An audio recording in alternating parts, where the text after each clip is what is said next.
وبركاته. بسم الله الرحمن الرحيم. الحمد لله رب العالمين، والصلاة والسلام على أشرف الأنبياء والمرسلين نبينا محمد وعلى آله وصحبه أجمعين. أما بعد، كتاب رحيق الأزهار ده شرح بسلسلة كي درسون دا مباركة كريوة او بدی کی اذکار او دعاګانی بیانی دي. اغا اذکار او دعاګانی چې اغا قرآن او حدیث کی راغلی دي. دا اذکار او دعاګانی د دې خو فضایل او فواید اپ اوله کی بیان شیو، خو بیرته دا خبر رایاده کم چې ډیر خلق اکثر نن سبا راځي او شکایت کوي چاته بیماری دا، چاته مشکلات دی، چاته د غریبی مسئله دا، او چاته سه او چاته سه. نو دا خبر یاده کوي چې د دې یو لویه وجه هغه دا ده چې د الله د ذکر نه موږ غافل یو، او چې کله یو انسان د دې اذکارو خیال ساتي او وخت په وخت وي، نو الله یې نه ضایع کوي، الله حفاظت کوي، ساتي د جادو د اثراتو نه، د نظر د اثراتو نه، د مصیبتونو نه، د غمونو نه، ژوند کې خوشحالي. او لکه څنګه چې پیغمبر صلی الله علیه وسلم هغه صحابي ته دا نصیحت کړو چې همیشه دې ستا ژبه لمدی د الله په ذکر باندې، همیشه د الله ذکر کوه، ژوند به دې خوشحالی، ژوند به دې برکتي، او الله به دې ساتي د شرونو نه، د فتنو نه، د آفتونو نه، د مصیبتونو نه. نو همدغې دپاره د اذکار ویلی کېږي. ښه، په آخرني یو څو درسونو کې موږ قرآني دعاګانې ختمې کړې، بعض قرآني دعاګانې چې قرآن کې د هغې ذکر راغلی دی. نن به انشاءالله شروع کوو د یو نوی باب نه، باب راوړی دی الادعیة والاذکار عند النوم والاستيقاظ. د اوده کېدو په وخت کې او بیا د خوب نه د راپاڅېدو په وخت کې اذکار او دعاګانې. د دې ځای نه اوس د کتاب غټه موضوع شروع شو، ځکه چې اوس دې ځای نه اذکار او دعاګانې اب تفصیلا ذکر کېږي. هغه دعاګانې او اذکار چې د اوده کېدو په وخت کې ویلی کېږي او بیا د خوب نه د راپاڅېدو په وخت کې. دا خبره یاده کوي چې شریعت موږ ته د هر وخت غالبا دعاګانې او اذکار ښولي، دلته به دا کوې، دلته به داسې کوې، هلته به دا کوې. ولې؟ چې زموږ همیشه تعلق د الله سره وي او الله موږ ته یاد وي، الله زموږ نه هیر نه شي. د دې دپاره هر وخت موږ ته څه نه څه ذکر او دعا ښولې ده چې ستا په خوله باندې همیشه دغه ذکر وي، دغه دعا نو الله تا نه نه هېرېږي او د الله سره به دې تعلقات نه کمزوري کېږي. نو اوس وګوره چې اوده کېږي هم اذکار او دعاګانې شتي، چې راپاسې بیا هم اذکار او دعاګانې شتي. او دا دومره ښایسته دین دی، دومره کامل او شامل دین دی، دومره پوره دین دی چې په دې کې د هرې خبرې ذکر شتي او ادب بیان شوی، لکه د اوده کېدو د وخت آداب، دعاګانې، اذکار، د راپاڅېدو د وخت. دا دلالت کوي په دې باندې چې دا دین ډېر پراخه دی او شامل دی او کامل دی، هرې مسلې ته شامل دی او کامل دی، هره خبره پکې موجود ده قرآن او حدیث کې. او چې چاته ښکاره نه شي نو دا مشکل د هغه دی، بیماري په هغه کې ده، دا کمی د قرآن او د حدیث خو نه دی. او ډېر د افسوس سره دا خبره کومه چې زمونږ خلک خصوصا پښتانه دا ډېر د دې دعاګانو نه یعنې لرې پاتې کړی شوي خلک دي. یو څو دعاګانې د شمار هغه ورته یادې دي او نوره قصه ختمه ده. نو دا موږ ته نه دي ښویې شوي او د هغې د لاسه لکه زمونږ هر دویم دریم کس نه تپوس کوو یا په خپله ته خپل مشکلات بیانوي، ما ته دا دي او ما ته دا دي، پیریان دي او چا راباندې څه کړي او چا نظره کړی یم او داسې ګیر شوی یم او دغه ځای کې ګیر شوی یم. د هغې یو لویه وجه هغه دا ده چې موږ غافل یو د دې اذکارو نه او دې دعاګانو. حالانکې دا ماشومانانو ته د مسلمانانو د پخوانو مسلمانانو طریقه دا وه، اوس د بعضو ده چې هغوی به ماشومانانو ته دا خولویو ته خو به دا یاد او یادو ماشومانانو ته به دا اذکار او دا دعاګانې خو وي چې زویه کله سملي داسې به کوې، چې راپاسې داسې به کوې، چې روټۍ خورې دا به کوې، او د سماتې له چیزې داسې به وې، پلاني ځای کې به دا وې، پلاني ځای کې به دغه، هغو به ماشومانانو ته یادولي. او زمونږ سپین ګیري ته دا پته نه وي چې جومات ته ننوتو وخت کې ادب څه دی او ذکر څه دی، راوتو وخت کې به څه کړي، چې وده کېږي څه به کوې، چې راپاسې څه به کړي. نو زمونږ ژوند کې به د کوم ځای نه برکت راشي، د کوم ځای نه به الله سبحانه وتعالی زمونږ په ژوند کې رحمتونه راووري. نو دا ډېرې اهمې دعاګانې او اذکار دي، او موږ به یو یو ذکر او دعا ذکر کوو، د هغې وضاحت او بیا کوشش د هغې د یادولو کوئ او په هغې باندې د عمل کول. او دې سره ګوره په تاسو باندې حجت قایم شو. حجت داسې چې ته خبر شوې چې دا ذکر شتي، دا دعا شتي، او بیا هم نه یادې، نو په تا باندې حجت قایم شو، په تا باندې دلیل هغه قایم شو چې او دا اورېدلې ده، درته پته وه خو ده نه ده یاده کړې. نو مخکې یې راوړي دي دعاګانې، وایي د اوده کېدو نه مخکې دعاګانې، ځکه چې انسان د خوب نه راپاسي مخکې که اوده کېږي، مخکې اوده کېږي، اول سړی اوده شي نو بیا وروسته راپاسي کوي. نو ځکه هغه دعاګانې او اذکار به مخکې راځي چې هغه د اوده کېدو نه مخکې دي. دا اذکار هم دي او دعاګانې هم دي. ان اذکار ذکر د الله یادولو ته دي، که د الله یادول دي، او دعاګانې مطلب د الله نه پکې غوښتل دي. نو دې ته اذکار هم ویلی شي، دې ته دعاګانې هم ویلی شي. اولنی دعا او ذکر د اوده کېدو نه مخکې.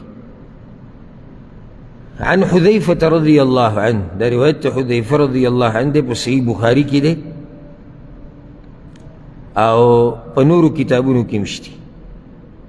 وچ كان النبي صلى الله عليه وسلم اذا اخذ مضجعه من الليل، چې د پیغمبر صلی الله علیه وسلم طریقه کار دا و چې کله به د شپې خپلې بسترې ته راغی، وضع يده تحت خده، نو ښی لاس به د خپل نینګي لاندې ایښودو، بیا به د دعا وي اللهم باسمك اموت واحیا. دا پکې مختصره دعا ده او مختصر ذکر دی. اللهم باسمك اموت واحیا، ای الله زه ستا په نوم مړه کېږم او ژوندی کېږم. د اوده کېدو هم آداب دي. یو ادب دا دی چې کله بسترې ته راشي نو بستره به ټک وایي. پیغمبر صلی الله علیه وسلم دا طریقه و چې بستره به ټک واله، کې څه پته لګي دي کې څه دي. بیا به هغه اوده کېدو په دې خپل ښی اړخ باندې، او دا لاس به یې ایښودو د خپل مخ یا د نینګي لاندې. نو چې کله ته په ښی طرف سملې، او په هر کار کې ګوره د شریعت په هره خبره کې حکمت وي، هر کار کې چې په ښی طرف سملې نو کم طرف به راشي؟ ګس، یعنې ښی اړخ لاندې را ګس له پاسه، ګس طرف ته څه دی؟ زړه دی، او معده هم دغه طرف ته ده. نو دې کې یو څو فایدې. اولنۍ فایده چې کله دا زړه به رهي نو زړه به دې بیداري، زړه به دې څه بیداري. بل دا چې دا زړه په درزېدو کې به ورته څه مشکل نه وي، زور پرې نه راځي، هر څه ورته کولاو دي. نو دغه شان معده په هغې باندې هم زور نه راځي. کله سړی به دې ګس طرف سملي که نه، نو دا د معدې دا طرف یې زور والي، هغې سره سړی په تکلیف کې شي. چې ته په ښی طرف باندې پروت یې، ستا زړه بره دی، نو زړه دې درزېږي هم برابر، او به زړه بیدار دی. او لاس به د مخ لاندې ایښودو، د نینګي لاندې ایښودو، دا د هغه طریقه وه. بیا به دا ذکر وي اللهم باسمك اموت واحیا. یعنې اذکار ډېر دي، یو پکې دا دی.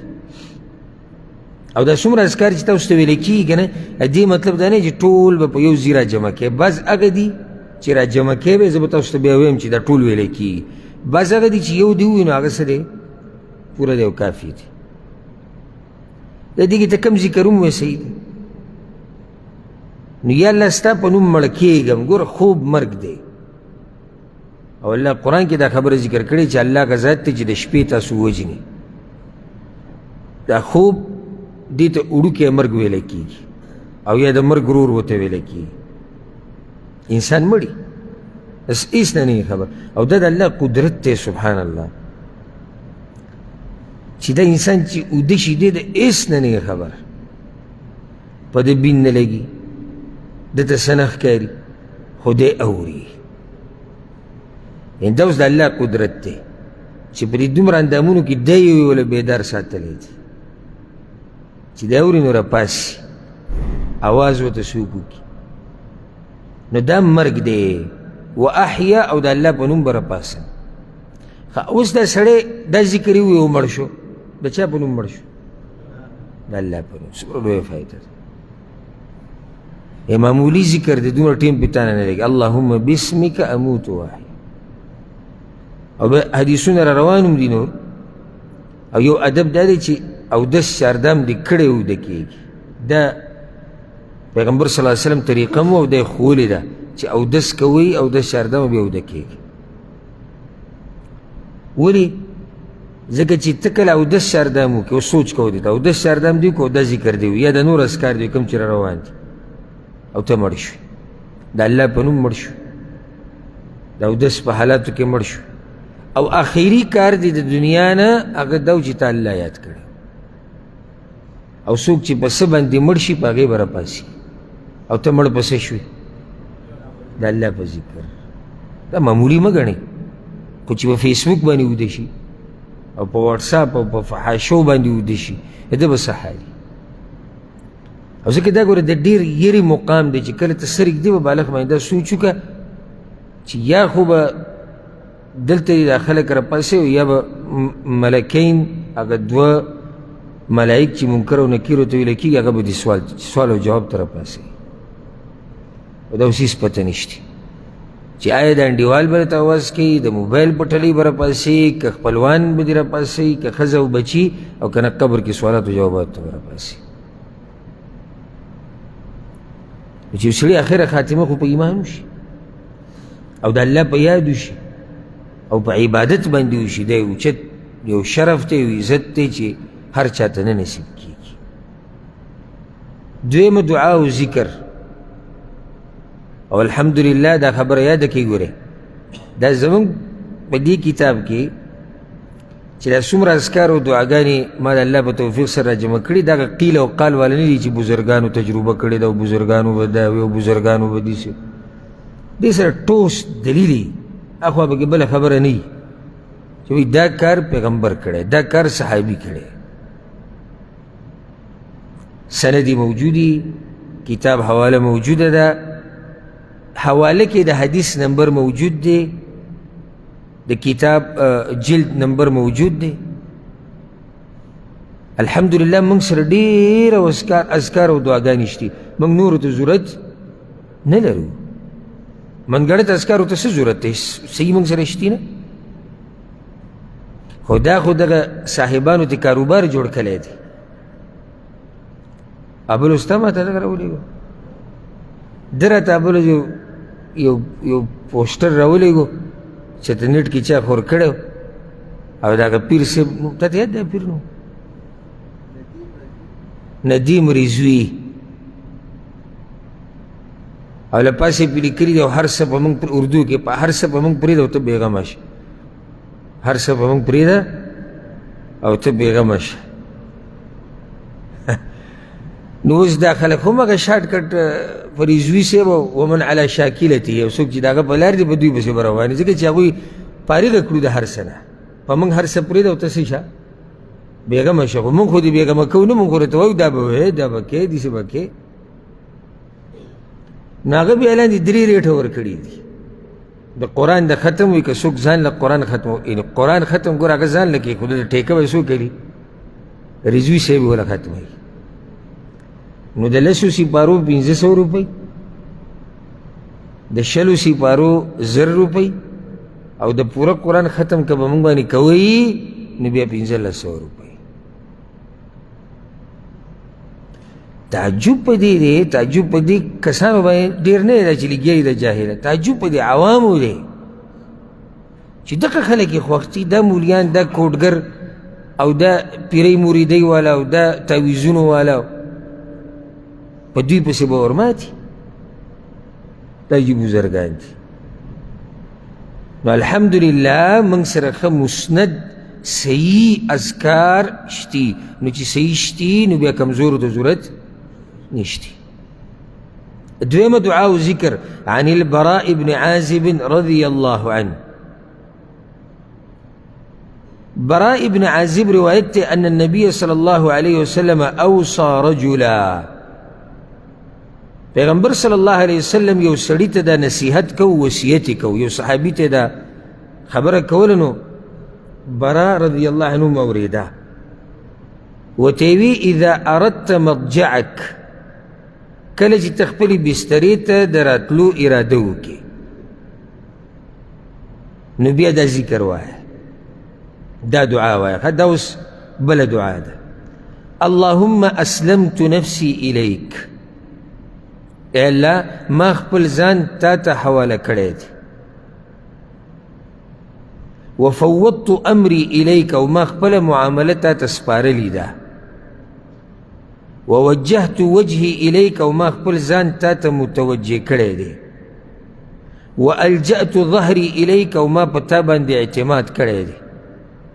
رغبة ورهبة الیک، ولې مې دا کارونه کړي دي؟ ستا طرف ته د شوق او ستا د یرې د وجې نه، یعنی د امید او د یرې د لاسه. لا ملجأ ولا منجا منك الا الیک، نشته ځای د خلاصي او نشته ځای د پناهۍ ستانه مګر تا ته دی. یعنی د الله نه د پټېدو ځای شته چې ځي چاله به ځي؟ الله له به ځي. د الله په مقابله کې بیا تعالی څوک پناهي درکولی شي؟ نه. نو نه ته د الله نه پټېدی شي، نه د الله په مقابله کې تعالی څوک پناهي درکولی شي. او که دې اسمان ته خیږي او که دې ځمکې ته راځي که نه، خو زی به هم دقه الله له به ورځي. نو چې ستا هر څه حق الله ته واپس دی او ته بیا دغه الله ته واپس یې، نو په هغه باندې اعتماد، هغه ته خپل ځان حواله که، هغه ته ځان وسپاره. آمنت بکتابک الذي انزلت، ما ستا په هغه کتاب ایمان راوړی دی چې تا رالیږلی دی. وبنبیک الذي ارسلت، او په هغه رسول او پیغمبر چې تا رالیږلی دی. اوس دې ته غوږ کېږدی ښه. فإن مت على الفطره، بس که چېرې ته په دغه شپه مړ شوې نو مړ به یې په اسلام باندې، په فطرت باندې، په توحید باندې، ته به مړ په دې باندې. دې اخري خبره ستا دومره اوچته خبره شو. ښه، دا حدیث امام بخاري راوړی دی، ورسره دا الفاظ هم شته روایتونو کې چې بیا دې راوي دا دعا پیغمبر صلی الله علیه وسلم ته اوروله، یاد یې کړه بیا ورته اوروله. دا بعض موږ ته وایي چې کله ورته موږ وایو چې دا کار ناروا ده، نو خیر دی. سړی وایي د خیر په اراده کې تاسو هر چا پورې نښتي. ګوره دې صحابي پیغمبر ته دا دعا ټوله واوروله، ښه صحیح. چې کله دې ځای ته راغی وبنبیک الذي ارسلت، نو هغه وایي وبرسولک الذي ارسلت، او ستا په هغه رسول مې ایمان دی چې تا رالیږلی. پیغمبر ورته نه، وبنبیک الذي ارسلت، وبرسولک به نه، وبنبیک به وایي. دا دلیل دی په دې باندې چې کوم اذکار قرآن او حدیث کې راشي هغه ما ورته نشو بدلولی. اوس نبی او رسول یو سړی وایي دا کومه ګټه خبره ده، خو پیغمبر ورته وایي نه، وبرسولک به نه وایي، څه به وایي؟ وبنبیک الذي ارسل. اول تیار پکې نوي منځونه راویستي دي او نوي اخترونه پکې راوستي دي او نوي کارونه پکې راوستي، او ته وایي خیر دی. دلته پیغمبر صحابي ته د یو ټکي ګنجایش نه ورکوي د بدلولو، چې هغه دومره فرق هم نه راولي. څه فرق راولي؟ وبنبیک وبرسولک. محمد ابن عبدالله صلی الله علیه وسلم نبی هم دی رسول هم دی، خو نه، چې کله اذکار د پیغمبر نه دي سره راغلي وبنبیک الذي ارسلت، نو بیا به ته هم وایي وبنبیک الذي ارسلت. اوس پوه شوې، ځکه موږ دا سختي کوو چې لار د پیغمبر دا به راونیسي مضبوطه دي، کې اخوا دېخوا کولو ګنجایش هغه نشته. دا دعا چاته ده؟ یا موږ به موقع ورکوو چې کوم ملګري سره کتابي دي کتاب نه دي وایي چې دعا ورته صحیح شي نور به یې واوري او دا به افسوس خبرې چې کتاب والی هم نشي ویلی ته ووایه زبی الله په زوره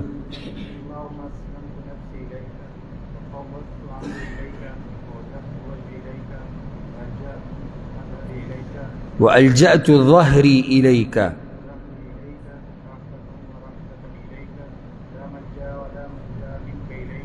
منك إلا إليك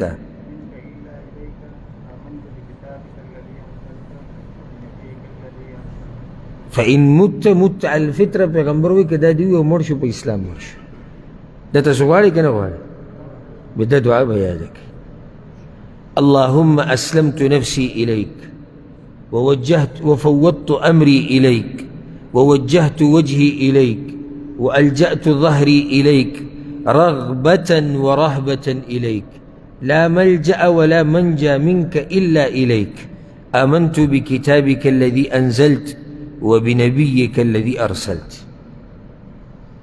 مالت مخکې ویلو چې دا دعاګانې بغیر د کتاب نه یادېږي اوس که الله تعالی تیز دماغ در کړي ده چې د امام بخاري په شان او په یو پیر اورېدو ته در یادېږي هغه به جدا مسله دا چې تا سره کتابي او دا کتاب صرف ته د رحیق الازهر درس نه مه راوړه دا ستا د کټ سر ته پروت او تا ته موقع میلاویږي او ته یې رایلې او ته دې دعا یادې داسې به ډېر شی یادېږي چې په کتاب باندې دوړه پرته او خلکو ته کتاب خو ما سره دی نو دی نو څه تا سره یو کتاب دی راشه د خلکو سره په سوونو پراته دي خو چې فایده ترې والې کړه الله دې کړي چې تا سره نیمه پاڼه پرته او تا ترې فایده اخیستې ده نیمه پاڼه بیا فایده بنا شو نو اوس دا کوم ملګري چې هسې ناست دي دوه اذکار ذکر شو او د دوی په سرونو له پاسه تېر شو دا تاوان دی که نه ګټه ده تاوان دی کوم ملګرو سره کتاب دی هغوی واورېدو تلفظ یې صحیح شو ترجمه په کتاب کې شوې ده ځکه چې کله ته په یو ذکر او دعا ته غواړې ته په مطلب پوهه به درله خوند درکوي چې راځه ووایم څه لکه یو سړی لیکلی اللهم اسلمت نفسي الیک وفوضت امري الیک ووجهت وجه او ده ته پته هم نشي دی څه وایي بل ته پته ده کم یو له خوند ډېر ورکوي چا ته چې پته ده نو دا څو دعاګانې شوې دعا درېیمه بله راوړې ده عن أنس رضي الله عنه دا روایت انس بن مالک نه نقل دی په صحیح مسلم کې دی امام ترمذي هم راوړی امام ابو داود هم راوړی انس بن مالک وی أن رسول الله صلى الله عليه وسلم كان إذا أوى إلى فراشه وی رسول الله صلی الله علیه وسلم چې به کله خپلې بسترې مبارکې ته راغی قال نو دا ذکر به وي دا دریم ذکر دی الحمد لله ټول صفتونه د کمال خاص الله لره دي الذي اطعمنا وسقانا هغه ذات دی چې موږ ته خوراک راکو او څښاک یې راکو وکفانا وآوانا او کافي شو زموږ دپاره او موږ ته یې ځای راکو فکم ممن لا کافی له ولا مؤوی او ډېر داسې مخلوق شتي چې د هغوی دپاره څوک کافي کېدونکی نشتي او نه ورته ځای ورکوونکی شتي ور الله شکر یې ادا کړو د شپې ته تلهیله رالې که نه الحمدلله یا الله ستا شکر دی الذي اطعمنا وسقانا موږ له خوراک راکو څښاک یې راکو د وسه پورې راکوي دا ټوله ورځ یې راکو زموږ دپاره کافي شو څه مطلب زموږ دپاره کافي شو وکفانا یعنی زموږ چې څه کارونه و هغه یې زموږ دپاره وکړو نو الله زموږ دپاره څه شو کافي شو کله انسانان یو بل خپلو کې لګي که نه پلانې بس پلانې زما طرف نه کافي دي لکه پلانې به دا کار زما طرف نه وکړي نو زموږ دپاره دا کارونه دا نعمتونه دا مسلې حل کول دا ټول څوک کوي الله کوي دا توفیق دا زور دا طاقت هر څه الله راکوي او الله راله ځای راکو وآوانا ځای د اوسېدو، ځای د آرام، ځای د سکون. نو پیغمبر صلی الله علیه وسلم فکم ممن لا کافیه له ولا مؤوی. او په دې ځمکه باندې څومره خلک دي چې نه څوک کافي کېدونکی شته او نه ولا څوک ځای ورکوونکی شته. تا خوراک هم وکړو، تا څښاک هم وکړو، الله دله کارونه م اسان کړو، مسلې درته حل کړې، بیا دله ځای م درکړی دی په دې ځمکه کې د اوسېدو، د آرام، د سکون، د عبادت.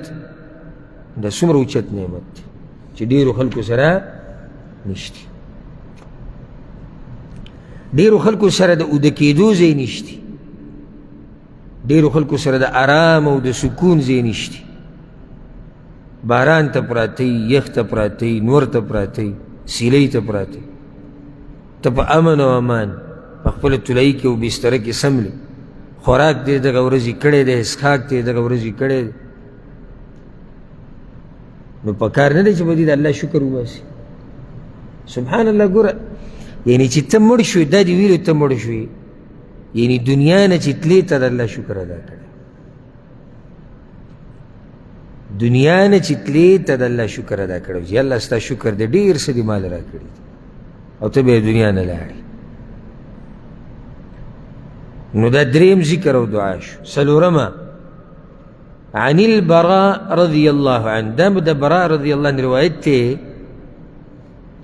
دا امام بخاری په الادب المفرد کې راوړی دی، امام بیهقی په سنن کبرا کې راوړی دی، امام احمد په خپل مسند کې راوړی. صحیح روایت ته الحمدلله. وی کان النبی صلی الله علیه وسلم اذا اراد ان ینام. دې کتاب کې کمال دا دی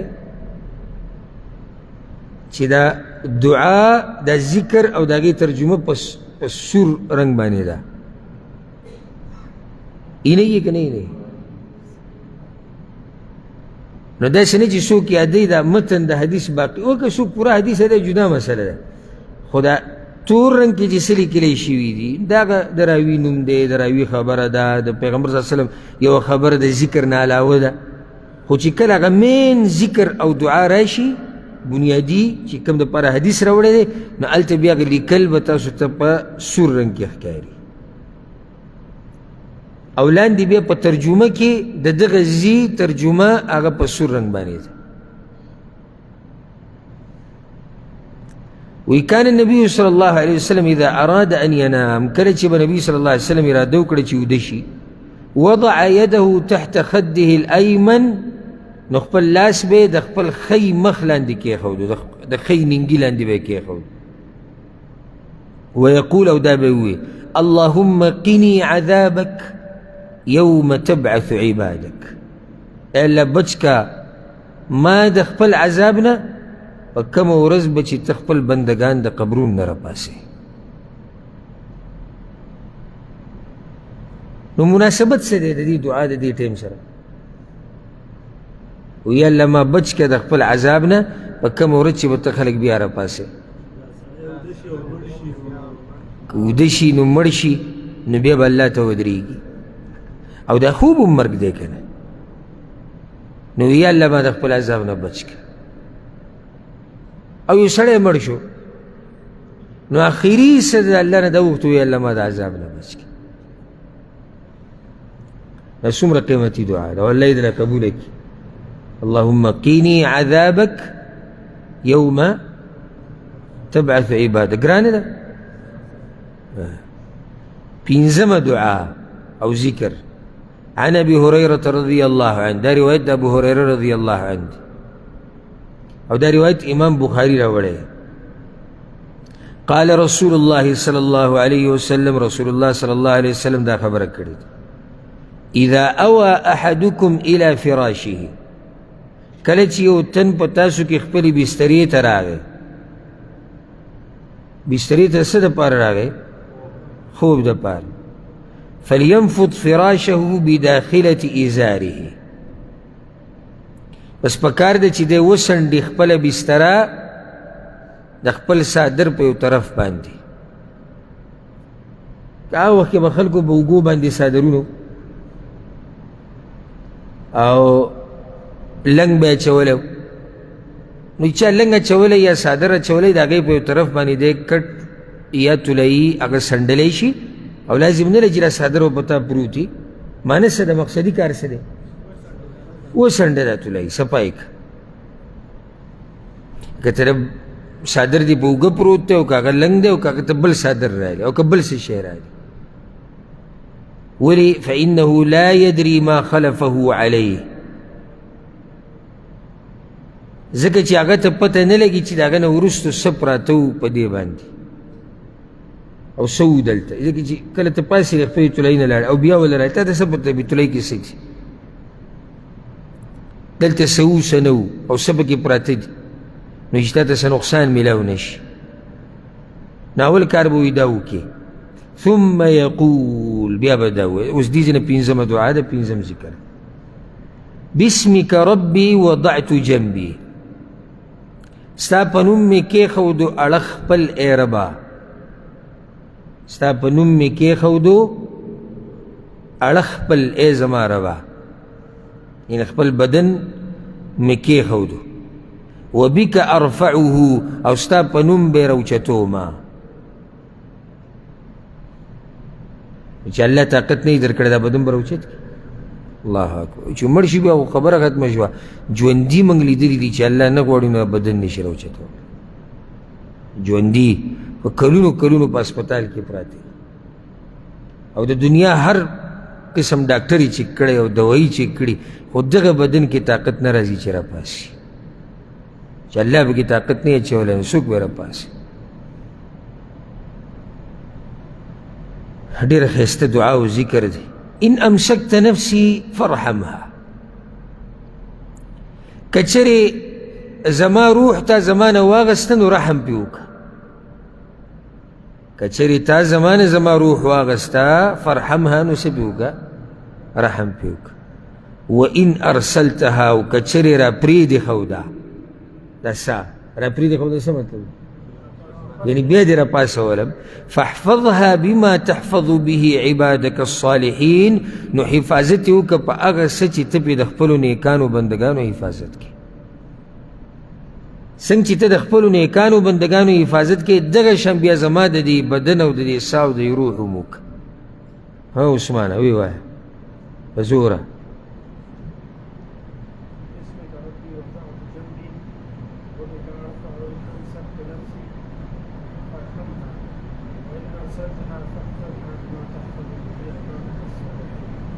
بل څه کې وایي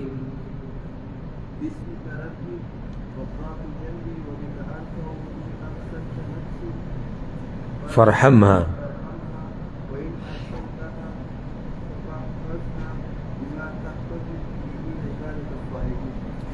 نو څومره ښایسته دعا ده څومره ښایسته باسمك ربي وضعت جنبي وبك ارفعه ستا په نوم یا الله دا خپل اړخ مې کېښودو ستا په نوم به یې راوچتو ان امسکت نفسي فرحمها که زما نه دې سا واغست نو رحم پې وکړه وان ارسلتها او که چېرته دې را پرېښوده بیا دې ماله موقع راکړه د ژوند فاحفظها بما تحفظ به عبادك الصالحین نو بیا یې وساته داسې لکه څنګه چې ته ساتي خپل نیکان بندګان او الله ستا د دعا قبوله کړي ته مړ شوې نو وبه دې بخي راپاڅېدې نو څه به وکړي حفاظت به دې وکړي او زموږ هر یو ته موږ ضرورت لرو چې موږ مړه شو الله به موږ رحم وکړي او موږ راپاڅو او الله زموږ حفاظت وکړي ټولو ته ضرورت لرئ که نه ټولو ته ضرورت لرو څو دعاګانې شوې پنځه شپږمه دعا یا ذکر عن عائشة رضی الله عنها عائشة رضی الله عنها وی دا په صحیح بخاری کې دا روایت ها دا کله په نورو کتابونو کې می خو چې کله په صحیح بخاری یا صحیح مسلم کې راشي نو بیا طریقه د علماو دی چې اکثر دقه ذکر کوي بس مطلب دا د روایت صرف د یو کتاب کې دی نورو کې می خو چې په صحیح بخاری کې راغی بخاری مشهور کتاب دی بس هغه ذکر کوي خبره ختمه شوه صحیح بخاری کی دا روایت تے دا عائشہ رضی اللہ عنہ کان رسول اللہ صلی اللہ علیہ وسلم اذا اوى الى فراشه رسول الله صلی الله علیه وسلم چې به کله خپل بسترې ته راغی او دا قسمه خبرې د رسول الله صلی الله علیه وسلم بیبیانې یا ډېر نقل کولی شي او یا یې د هغه خادم انس بن مالک رضی الله عنه ځکه چې هغه سره کور کې دننه دي کنه یا بل خادم باری خلق دین نه خبرېږي الا دا که چېرته پیغمبر صلی الله علیه وسلم په سفر باندې یا د چا کره یي او هلته وده شوی هغوی لیدلی هغه جدا مسله ده نو دا وی عایشه رضی الله عنها وی پیغمبر صلی الله علیه وسلم چې به کله خپلې بسترې ته راغی نفث فی کفیه نو په دواړو لاسونو کې به یې اخرني 3 سورتونه چوپ کړل بقل هو الله احد وبالمعوذتين جميعا قل هو الله احد سورة اخلاص معوذتين سورة الفلق او سورة الناس دا 3 سورتونه به وي او په څه کې به چوف کړو په لاسو کې نفث څه ته وایي چې سړی معمولي چوف وکړي د خولې نه هوا وځي کله ناکله ورسره معمولي کلونوالی لړ شي نو دې ته ویلی کېږي د دې مطلب دی نفث فی کفه دا به ووایي بیا په دې دواړو لاسونو کې داسې نو بیا به یې څه چل وکړو ثم یمسح بهما وجهه نو بیا به په خپل مخ مبارک باندې راښکوت وما بلغت یداه من جسده او د بدن کم حصې ته به چې لاس مبارک رسېدل نو په هغې به یې راښکول یعنې کم ځای ته چې به لاس رسېدو و به یې رسو او په هغې به یې لاس وول د دواړه دا د هغه طریقه وه یو روایت کې راځي 3 پیرې به یې دا کار کو په حفاظت کې شو سړی لکه ته قل والله احد قل اعوذ برب الفلق قل اعوذ برب الناس دا قیمتي اوچت صورتونه ووایي بیا په لاس کې چوف کړي بیا په مخ او په ټول بدن راکاږي تر الله په حفاظت کې شوي قالت عائشه رضی الله عنها وی فلما اشتكى او چې کله د نبي صلی الله علیه وسلم بیماری یا درد ډیر شو كان يأمرني أن أفعل ذلك به نو ما ته به حکم وکړو چې زه داسې وکړم په هغه زه داسې وکړم په هغه دې څه مطلب دی چې دا صورتونه ووایم او په خپل لاس کې چوپ کړم او بیا په پیغمبر صلی الله علیه وسلم باندې راکاږه دا اوس د پیغمبر صلی الله علیه وسلم نه ثابت کار دی کوم چې د پیغمبر صلی الله علیه وسلم نه ثابت دي که نه نو هغه به د شیطان تاله طاقت نه درکوي د هغې د کول خو چې کوم کار نه ثابت هغه به راته ډېر ښایسته کوي او په هغې پورې به نښتی لکه دا ما ډېر پښتانه لیدلي د مانځه نه بعد چې کښېني پته یې مسنون اذکار وایي که نه ځکه زما اکثر خلک مسنون اذکار نه وایي نه ورته یاد دي نه دې خبر دي د هغې پسې هغوی 2 کاره کوي یا ډایرکټ سنتو ته ودرېږي او یا دغه رواجي دعا غواړي نو که چېرته د اذکار ووایو نو بیا به څه چلو کړي هغه به ټول په دې داسې په دې بدن یې راکوي دا غاړه به کوله ګردنه به چوف چوف ولې وایي دا دم هم شو ګوره همیشه دا کله ناکله یو سړی داسې وکړي لکه یو ورځ یې وکړو زه څه خبره نه ده خو ته روزانه اذکار صرف د ځان دمولو لپاره وایي دا بس خلک چې الله دا بندگی کوي نو اولنی سوچ یې پکې دنیوي فایده وي ګوره ته به اولنی سوچ د الله رضا ساتې ورسره کوي دنیوي فایده درکړه یو ډېره ښه ده لکه بعضو دا مطلب دی چې زه دینداره شم نو زه به مالداره کېږم اوس زما کار لکه زه د میاشتې مثال کې وایي 3000 روپۍ ګټم نو چې زه دینداره شم نو زه به 1500 ګټم په دې نیت باندې دینداري کوي او زه چې د اذکار ویم بس دې کې دقه یو څوک دی چې الله ما وساتي د شر نه صحیح ده دا انسان په دې نیت ویلی شي خو د ټول اولنی نیت به ستا صحیح د الله رضا لټوه چې الله زما نه راضي شي نو د مانځه نه بعد د اذکار موږ د الله بندګي کوو همیشه به ته په دې نیت وایي چې به ځان دمه اچې او ځان دمې او ته پې ځان مه دموه. دا داسې اذکار دي چې د دې د لاسه د الله بغیر د دم نه به حفاظت کې ساتي. ته چې لمانځه نه بعد د اذکار وایې که هر مانځه نه بعد او سحر او ماښام الله دې حفاظت کوي، که په ځان یې چوف کې او که نه یې چوف کې. خو دا د پیغمبر صلی الله علیه وسلم نه دي نقل او نه د صحابه کرامو نه او نه د دین د مشرانو نه چې د هغوی طریقه دا وه چې د فرض مانځه نه بعد چې به اذکار یا دعاګانې وغوښتې نو بیا به یې په بدن باندې لاس راښکول. دا طریقه د هغوی نه وه. وخیر الهدي هدي محمد صلی الله علیه وسلم. او ټول خیر د پیغمبر صلی الله علیه وسلم په لار کې دی. وکل خیر فی اتباع من سلف. او ټول خیر په تابعدارۍ د دین د مشرانو کې دی که نه؟ او هغوی دا کار نه دی کړی. ما ورته بیا ولې مخکې کېږو؟ خو که اوس زما د بیان دا ټوټه څوک راولي ورت پوهېږي. نن سبا خو هر سړی مفتي دی. پخوا به چې چا بیان کوو او لایو راشي هغې دپاره به د ټي وي او چینل او بعض چینلې وي محدود او د هغوی سره به خبره کېده. هغوی به هر مولا نه راوستو چې څوک به د هغوی د طبیعت برابر رابراتو. اوس پکې چینل او مینل او اجازت ته ضرورت نشته. کمره کې کښېنه او بیان شروع کړه. هله پاسه ورته بره ولیکي چې فضیلت الشیخ علامه او مفتي صاحب او پلانې. نو زموږ پښتانه خو دغې باندې نه دي. دوی خو ټانګه کې مخکې کښېني. دوی خو دا ګوري چې بیان روان دی. سبحان الله سخت وګوره څه وخت پورې خبره وکړه. ښه دې سړي کوم ځای کې سبق وکړی؟ د پته شتي؟ نه. د سره علم شتي؟ د پته شتي؟ نه. د ده څه اصل نسل درته معلوم دی؟ نه.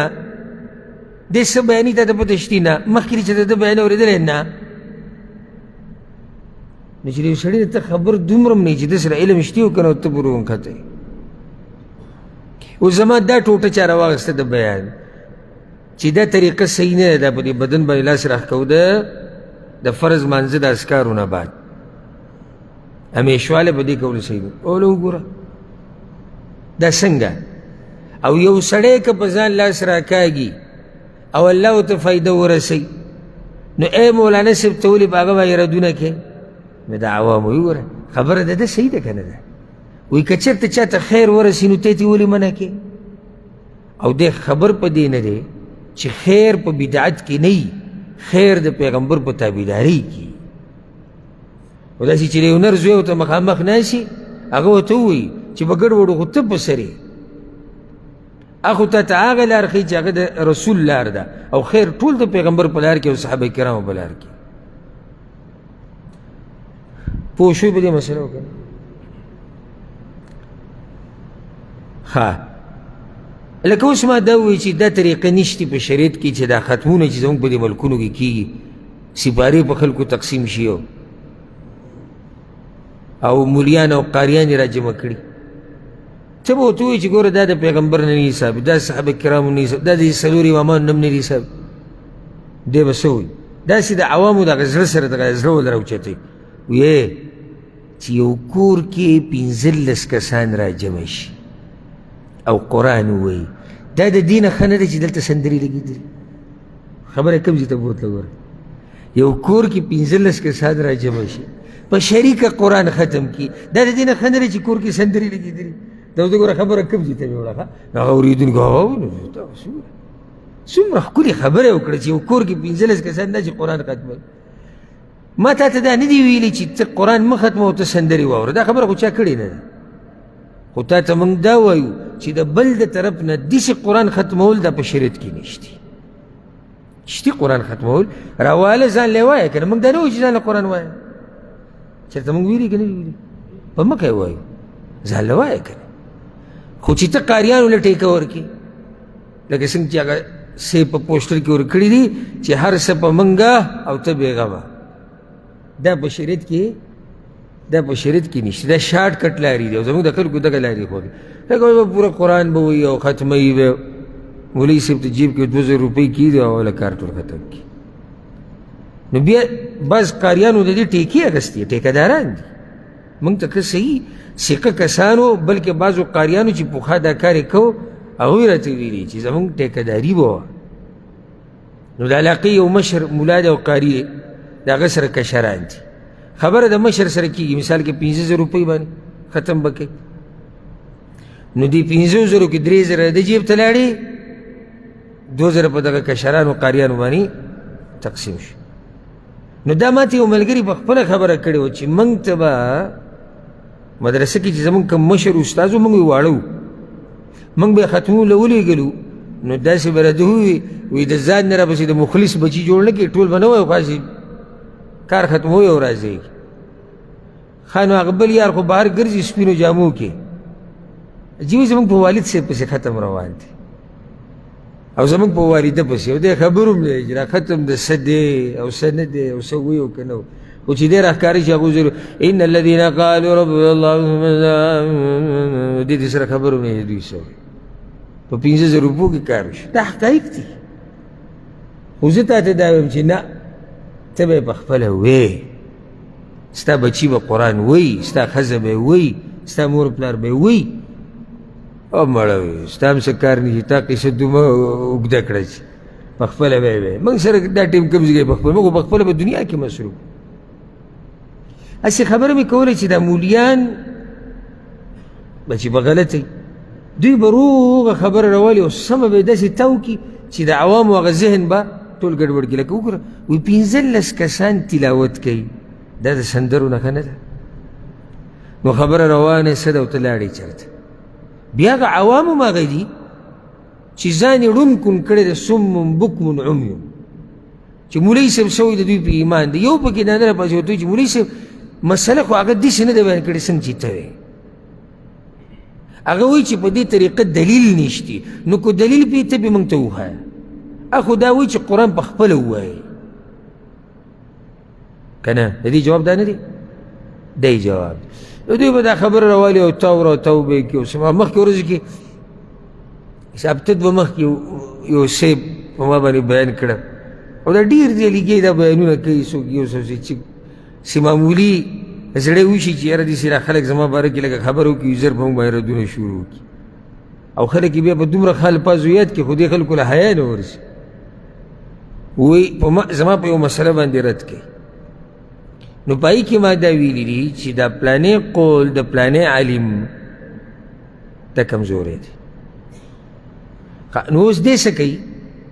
ما دا ویلي ما د پلاني ته د دې سند نه رسي، لکه دې عالم ته د دې خبرې سند نه دی رسېدلی، نو دا په هغه دروغ دي. و دې رد په ما څنګه کوي؟ وایي واورئ دې وابي ته وکېدی د پلاني امام او شیخ ګستاخي وکړه، دا ګستاخ او موږ چې تاسو ته وایو چې مه منئ د دې وابیانو د دې ګستاخانو، زموږ اولیاء الله دوی پرې نه ښودو، زموږ بزرګان دوی پرې نه ښودو، زموږ امامان دوی پرې نه ښودو، زموږ پلانۍ پرې نه پلان. لکه ما خو صرف دا خبره کړې ده چې دا پلانۍ ښه سړی دی خو د دې خبرې سند هغه ته نه رسي. لکه دا زموږ دا ملګری د عثمان ښه سړی دی، خو یو سړی وایي چې عثمان دا خبره داسې کړې ده. زه ورته وایم چې تا سره څه ثبوت دی چې عثمان کړې ده؟ درېیم راشي ما ته وایي بې ادبه د عثمان دې څومره بې ادبي وکړه. ما د عثمان څه بې ادبي کړې ده؟ بلکې زه خو د عثمان خیال ساتم چې څوک به دروغ ور ونه تپي. نو تپوس مې وکړو چې آیا د دې خبرې څه سند شتي؟ که سند یې نه نو بیا خو دروغ دي. په دې یعنې تقریبا ما ته ښکاري 18 که 19 منټه په ما باندې دا قصې کړي. 19 منټه د یو غر او بل غر ویشته او په 19 منټه کې د سند ونه ښو چې دغه سړي ته رسي.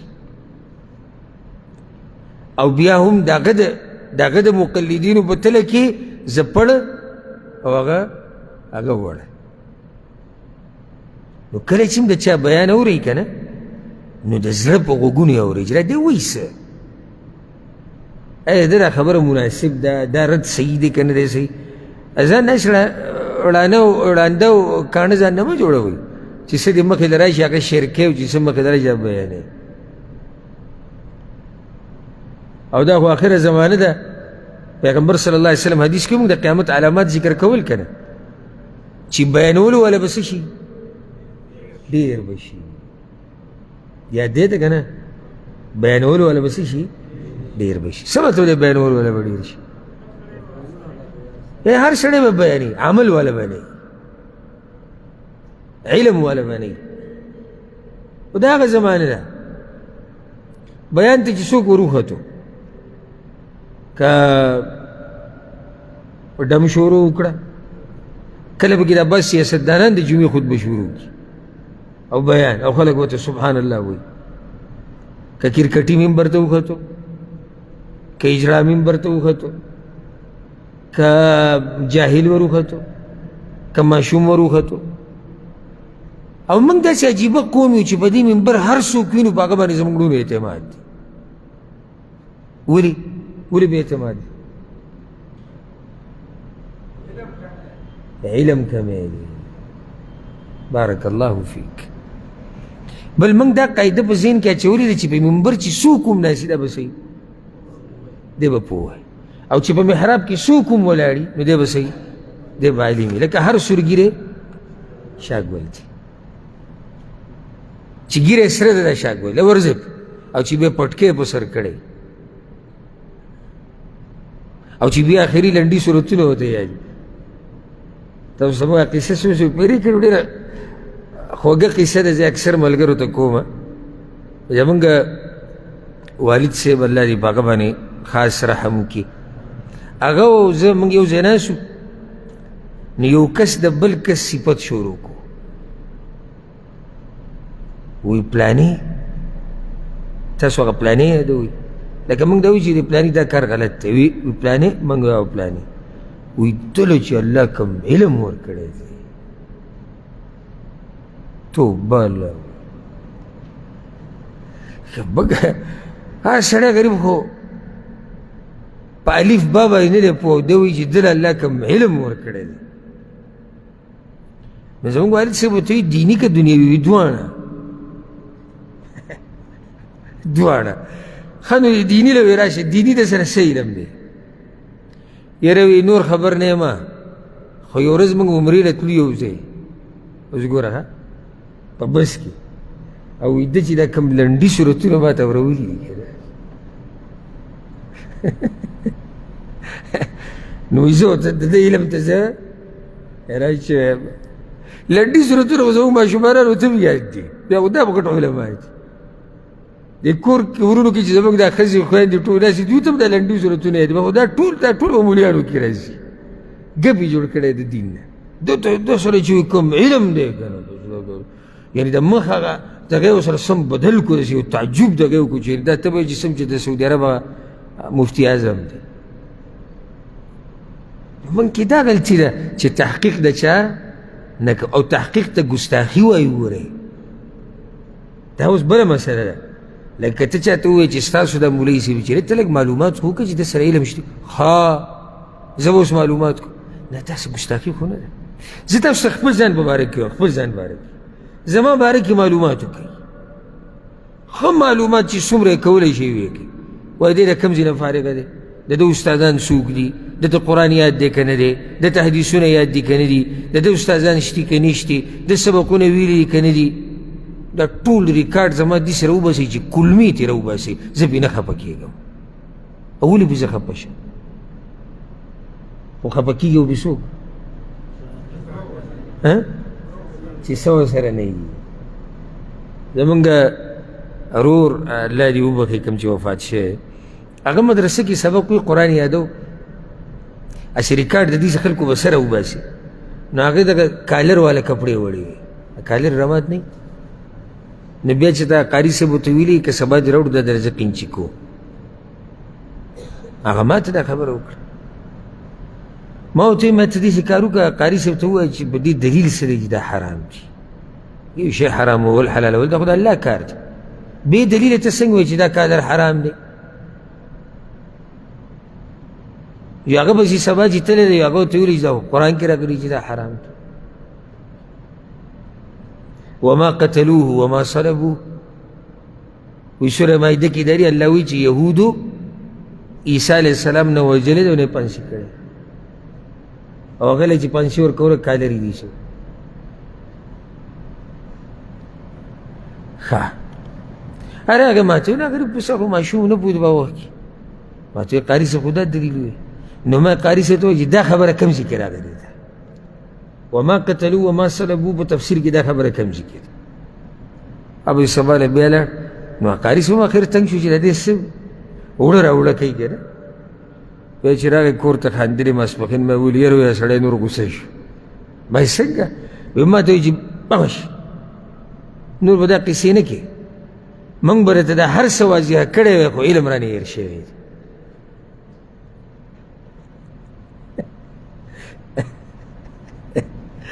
دا اوس داسې ناشنا خبره وکړه چې اوس موږ چا سره بس یو اوس تاسو ټول موږ وایي چې موږ مولیان یو خو علم رانه هېر شوی دی زه به تاسو سره بحث نه شم کولی وایي به چېرې ټول مولیان ناست خو مسله څه ده علم ټولو نه هېر شوی دی نو ته به اوس د داسې مولانا څه تحقیق وکړې هغه په خپله زما نه علم ټول هېر شوی دی د تحقیق کوئ او د تحقیق موږ ته دا دین دا خبره ښوولې ده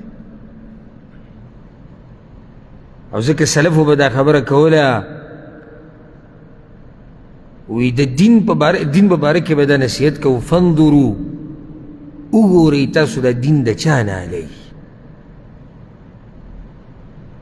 وی ګورئ لکه کراچۍ کې یو وخت یو کس نیولو سیک امام والته او 12 کاله که 14 کاله امامتي کړی و اخره کې پته ولګېږي سړی سیک دی د قرآن یو څو سورتونه یاد کړي او روغه ښکلي ګیره او پټکی به اچو خلکو یې زموږ مولوي صاحب وروسته پته ولګېږي چې سړی څه دی سیک دی د پیسو دپاره هغه دا سورتونه یاد کړي دا به نو دومره خو سړی معلومات کوي چې چې بیان کوي د څومره علمي حیثیت دی دا یو قیمتي نصیحت و اگر که زموږ نه لږ وخت واخیستو خو وخت ضایع نه شو ځکه چې دې مسلې ته زموږ څه دی ضرورت دی ټول څو اذکار شو نن شپږ ښه اولنۍ ته ووایه زر کوه اللهم باسمك اموت واحيا دویم پسې ته ووایه شاته جنازې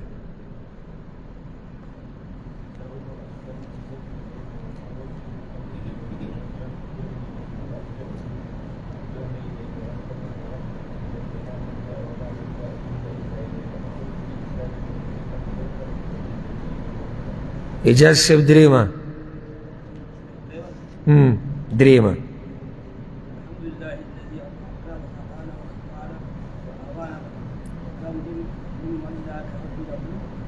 ولا مؤوي مراده څلورمه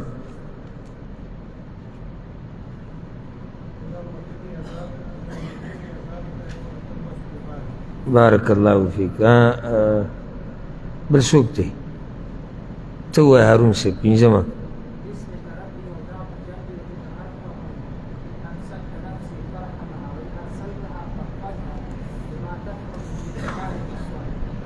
بارك الله فيك او شپږم